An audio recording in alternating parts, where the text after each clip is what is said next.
ঐশীকে নিয়ে বেরিয়ে গেছি ওর ব্লাড টেস্ট করানোর জন্য। আমরা এখন মেদিনীপুর যাচ্ছি। আর বাড়ি থেকে বেরিয়েছি 10টা 15-20 দিকে। বাসও পেয়ে গেছিলাম সঙ্গে সঙ্গে। আজকে বেশি দাঁড়াতে হয়নি। আর আমার একদমই মনে ছিল না, এখন বাসগুলো খুব ঘুরে ঘুরে যাচ্ছে। আর অটোতে গেলে কিন্তু তাড়াতাড়ি পৌঁছে যেতাম। আমার একদম মাথায় ছিল না, ফাঁকা বাসটা দেখতে পেয়ে ভাবলাম উঠে যাই। তো সেইভাবেই উঠে গেলাম বাসে। কিন্তু তারপর যা অবস্থা হলো আমার আর ঐশীর, মানে বাসে যারা ছিল সবারই খুব করুণ অবস্থা। কারণ দুটো ট্রেন লাইন পড়েছিল, দুটোতেই গেট পড়ে গেছিলো। ওখানে আধা ঘন্টা করে আমাদের লেট হয়েছে। আর যেখানে যাই মেদিনীপুরে, ওখানে আমার পৌঁছতে 12টা 10-15 বেজে গেছিলো। এতটাই লেট আজকে। তো খুবই কষ্ট পেয়েছে মেয়েটা রাস্তায়। যে দেখো এখন ঘুমিয়ে গেছে, ঘরেই বলছিল আমাকে ঘুম পাড়িয়ে দাও। ওই যে তেতো ওষুধটা খাওয়ার পরেই আমাকে বলছে আমাকে ঘুম পাড়িয়ে দাও। তারপর ওকে তাড়াতাড়ি করে স্নান করিয়ে ওকে নিয়ে এসেছি। তেতো ওষুধটা খাওয়ানোর আগেই ওকে একটু অল্প পরিমাণে ভাত খাইয়ে দিয়েছিলাম, কারণ কখন বাড়ি ফিরবো তার তো ঠিক ঠিকানা নেই। তো সেই জন্য ভাবলাম ওকে একটু ভাত খাইয়ে দিই, যেহেতু ওকে আমি ওই 9:30 10টার মধ্যে একবার ভাত খাওয়াই। যে এখন ঐশীকে চেষ্টা করি সারাদিনে 2 থেকে 3 বার ভাত খাওয়ানোর। তারপর দেখো বাসটা দাঁড়িয়েছে, ওই যে রেলগেট পড়েছে। আর ঐশী ওরও ঘুম ভেঙে গেছে, এতটাই গরম। দুজনে দেখো ঘেমে একদম যেন স্নান করে নিয়েছি। অন্যদিন ঐশীর জন্য আমি আরেকটা জামা ব্যাগে নিয়ে আসি, আজকে না সেটাও নিয়ে আসিনি। ছোট ব্যাগ একটা নিয়ে এসেছিলাম, আর ওকে নিয়ে ব্যাগ নিয়ে খুব অসুবিধা হয় গো। তো সেই জন্য ভাবলাম ছোটো ব্যাগটাই নিয়ে যাই। আর ঐশীর জামা পুরো ভিজে গেছে, আর আমাকে দেখেই বুঝতে পারছো পুরো ঘেমে স্নান করে আছি। আর এত কষ্ট হচ্ছে বলে বোঝাতে পারবো না। কারণ এমন জায়গাটায় বাসটা দাঁড়িয়েও আছে যে নেমে দাঁড়াবো সেটাও নেই। গাছপালা থাকলেও একটু ছায়াতে দাঁড়ানো যেত। খুব কষ্ট হচ্ছে। আর ঐশী বারে বারে আমাকে বলছে মা আমাকে খুব গরম করছে, খুব গরম করছে। এই করতে করতে ওই 12টা 15-20 দিকে আমরা পৌঁছলাম। আর এখন যেই দিদিটা নেবে এখনও আসেনি, তো আনতে গেছে। তারপর ঐশীর ব্লাড নেবে। আর ঐশীকে আমি রাস্তায় আসার সময় একটা লেস প্যাকেট কিনে দিয়েছি। ওই লেস প্যাকেটটাই ও এখন খাচ্ছে। আমি বললাম লেস প্যাকেট কিনে দিয়েছি আর কিন্তু কান্না করবে না। আমাকে বলেছে না কান্না করব না। তারপর তোমরাই দেখতে পাবে ও কি করেছে। এই যে দেখো লেস প্যাকেটটা দিয়েছি, তো লেসটা খাচ্ছে আর আমাকে একবার করে খাইয়ে দিচ্ছে। আমি বলছি আমি খাবো না, ও বলছে না তুমিও একটু খাও, এরকম করছে। আর প্রচণ্ড গরম, এতটাই গরম লাগছিল এখানে এসে। এসিটা চালিয়ে দিয়েছে বলে আমরা এখন একটু আরাম করে বসেছি, নাহলে খুবই কষ্ট হচ্ছিল।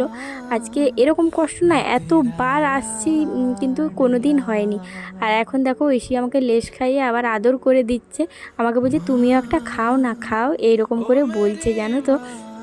তো একটা পড়ে গেল, তো আমাকে বলছে এটা ডাস্টবিন করে দাও। ঘরে সব সময় যেখানে যা পড়ে থাকবে যদি বলি ডাস্টবিন করো তখন কথা শুনবে না, কিন্তু বাইরে এসে খুব ভালো মেয়ে হয়ে গেছে। আর এখন দেখো এবারে ঐশীর ব্লাড নেওয়া হবে।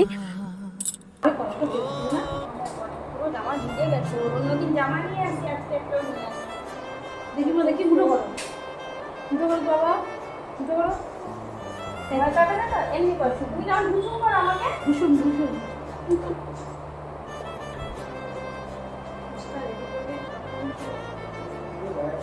দেখা যাচ্ছে বাবা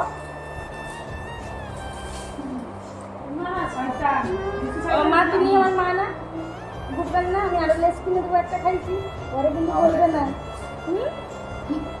মা আছে দুবিদের মধ্যে খাবে আর আমাকে কি বলছো লাগবে না, আমি আছি তো, তুমি একটু কষ্ট। তারপর আমারও এই হাতটাই নেবে, ঠিক আছে? আমার এই হাতটাই নেবে, তুমি নেবে তো শোনো মা আমার।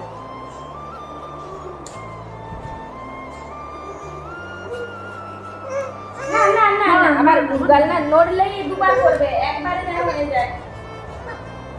বলে দাও মিমিকে, বলো বলো একবারে যেন হয়, বলে দাও মিমিকে বলো।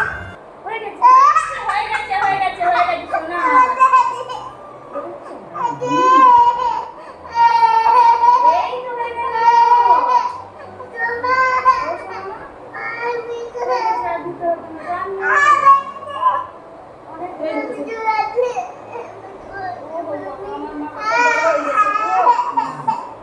এত বড় হয়ে গেছে আমার মা, কত গুগল না। দেখতেই পেলে তোমরা ঐশীর ব্লাডটা নেওয়া হলো। আর সত্যি প্রত্যেক সপ্তাহে প্রত্যেক 15 দিন অন্তর, এবারে তো 10 দিন পরে ওর ব্লাড টেস্ট হচ্ছে। জানি না কতটা ব্লাড থাকবে, তো তোমাদেরকে ভিডিওর শেষে জানাবো। আর কি বলো তো, ওর মিমিটাকে বলছে আমাকে তাড়াতাড়ি হাতে চিট দাও এই রকমও বলছে, মানে এত চিনে গেছে এখানে এসে এসে। দেখো কষ্ট তো হবেই বলো, একটা মশা কামড়ালেই আমাদের কতটা কষ্ট হয়, আর প্রতিটা সপ্তাহে ছুঁচ ফোটাচ্ছে, ওর কতটা কষ্ট। তারপর এখন দেখো আমরা এখান থেকে বেরিয়ে এখন আমরা বাসে চেপে তারপর বাড়ি চলে এসেছি। এখন রাস্তায় হাঁটছি, আর ঐশী ঘুমিয়ে গেছিলো জানো তো, প্রতিবারেই এরকম করে। আর রাস্তায় আসতে আমার খুব কষ্ট হয় কোলে নিয়ে। এক জেগে থাকলে ঠিক আছে, ঘুমন্ত বাচ্চা কোলে নিয়ে হাঁটা খুবই কষ্টদায়ক। তো এখন দেখো ওকে আমি ওঠানোর চেষ্টা করছি, কোনো মতেই উঠতে চাইছে না। এই যে দেখো ঘুম চোখে অনেক কষ্টে উঠলো। আমি যে উঠে যাও মাম্মা, খুব কষ্ট হচ্ছে।